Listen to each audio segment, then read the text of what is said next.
Ward number 19 Sitakund की जनता ने ठाना है एक बार फिर से विनय जायसवाल को भारी मतों से जिताना है। इस बार फिर से नेता नहीं जनसेवक चुनना है। तो याद रखिए, विनय जायसवाल का चुनाव निशान है कमल का फूल। कमल चुनाव निशान वाले खाने का बटन दबाइए। एक बार फिर से अपना पार्षद विनय जायसवाल को बनाइए। सीताकुंड वार्ड संख्या 19 में विकास की गंगा बहाइए।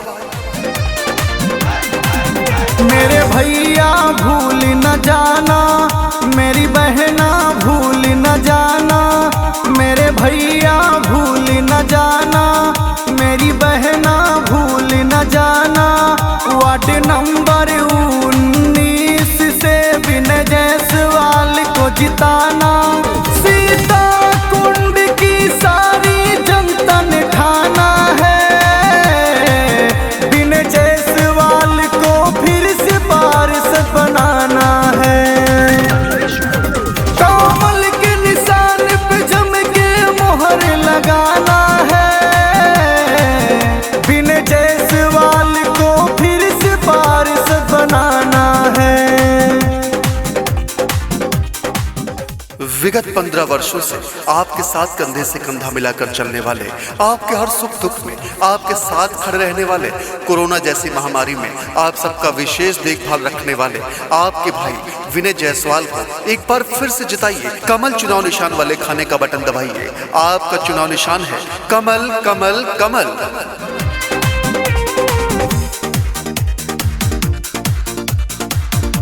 बनाए हैं सरकारी सुविधा जन जन तक ये पहुँचाए हैं। गली गली ये बिजली पानी सड़क बनाए हैं। सरकारी सुविधा जन जन तक ये पहुँचाए हैं। कहती ये जनता सारी कर लो मिलके तैयारी। विनय जायसवाल को जिताना फिर से है इनकी बारी। वार्ड 19 की सारी जनता ने ठाना है विनय जायसवाल को फिर से पार्षद बनाना है। कमल पे मोहर लगाना। भाइयों बहनों न जाना भूल, विनय जायसवाल कमल का फूल। आपका चुनाव निशान है कमल का फूल। एक बार फिर से विनय जायसवाल को भारी मतों से जिताना है तो कमल के खाने वाला ही बटन दबाना है। आपका चुनाव निशान है कमल का फूल। माताओं बहनों का चुनाव निशान है कमल का फूल।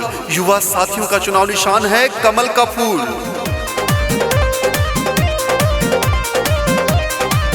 ना जात की बात होगी, ना धर्म की बात होगी। मुद्दा है विकास का, विकास की बात होगी। ना जात की बात होगी, ना धर्म की बात होगी। मुद्दा है विकास का, विकास की बात होगी। चाचा चाची ने ठाना, दादा दादी ने ठाना विनय जायसवाल जी को है फिर से पार्षद बनाना। और किसी विरोधी के झांसे में न आना है। विनय जायसवाल को फिर से पार्षद बनाना है। कमल पे मोहर लगाना। वादा नहीं विकास करेंगे, जन जन का सम्मान करेंगे। काम किया है काम करेंगे, ये वादा है। एक बार फिर से आपके पार्षद पद के उम्मीदवार आपके भाई विनय जायसवाल का एक बार फिर से विनय जायसवाल को भारी बहुमत से जिताइए। चुनाव निशान कमल वाले खाने का ही बटन दबाइए। आपका चुनाव निशान है कमल का फूल कमल का फूल कमल का फूल। कमल का फूल नहीं भुलाना है। वार्ड नंबर 19 सीताकुंड ने ठाना है विनय जायसवाल जी को फिर से जिताना है। वार्ड नंबर 19 सीताकुंड ने ठाना है